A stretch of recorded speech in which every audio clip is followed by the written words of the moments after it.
सभी भैयाओं को मेरा नमस्कार।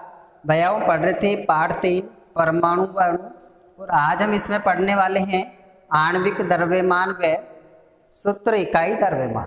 हम सबसे पहले बात करते हैं आणविक द्रव्यमान। तो यहाँ पर देखिए आणविक द्रव्यमान। अब ये क्या होता है? तो आणविक द्रव्यमान की परिभाषा है किसी पदार्थ का जो आणविक द्रव्यमान है उसके संगठक परमाणुओं के द्रव्यमान का क्या है, योग होता है। और जो इसकी इकाई है वो क्या होती है, यूनिफाइड होती है। और इसको हम किससे लिखते हैं, स्मॉल यू से लिखा जाता है। तो ये तो हो गई आणविक द्रव्यमान क्या है और आणविक द्रव्यमान की इकाई। उदाहरण के लिए देखिए, जैसे कि आपसे कहा जाए कि जल, उदाहरण की हम बात करें, जैसे H2 का आणविक द्रव्यमान। अब हमें क्या करना है, जल का आणविक द्रव्यमान ज्ञात करना है।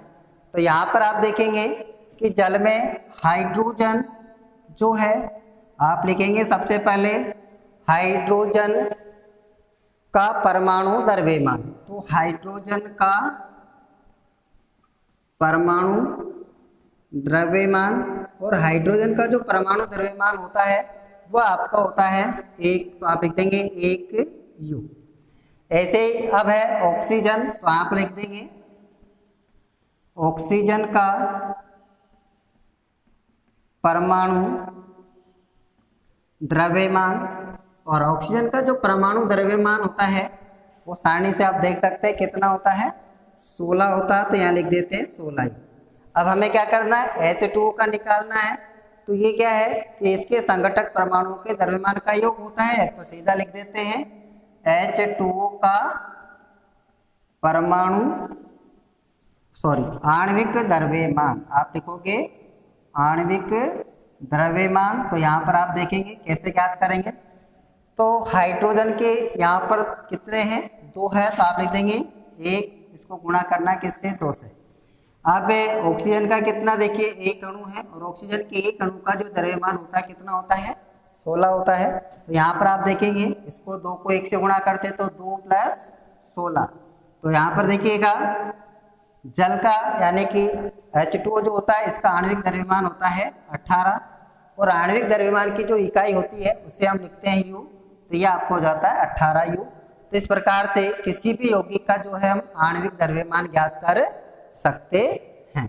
अब देखिए इसके बाद अगला जो अपना टॉपिक है वो आता है सूत्र इकाई द्रव्यमान। तो अब हम बात करने वाले हैं किसकी, सूत्र इकाई द्रव्यमान।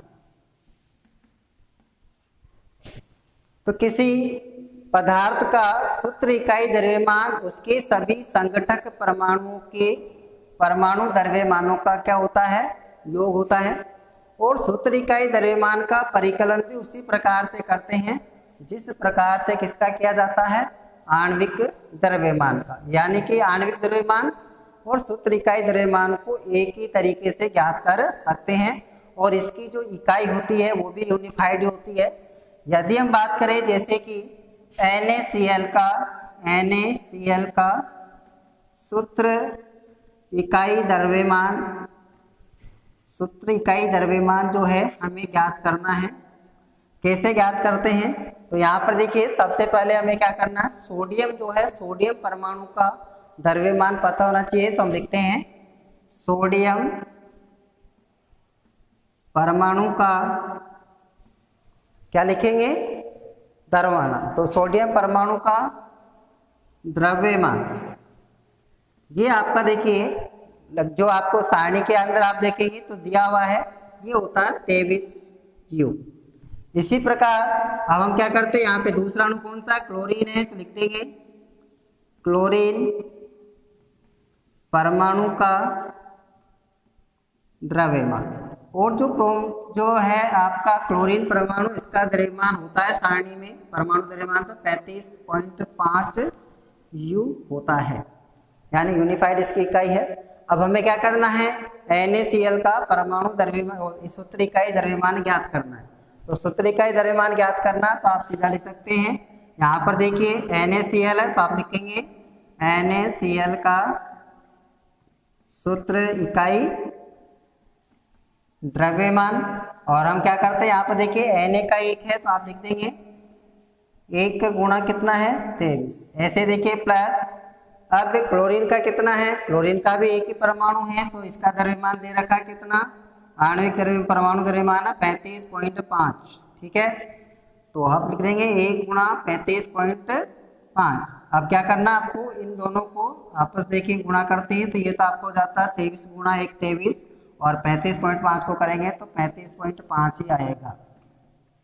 अब क्या करेंगे, इनका योग ज्ञात करते हैं। तो योग क्या करते हैं, तो यहाँ पर देखिएगा ये आपका आता है 58.5 U। तो इस प्रकार से हम क्या है सूत्र इकाई द्रव्यमान ज्ञात कर सकते हैं।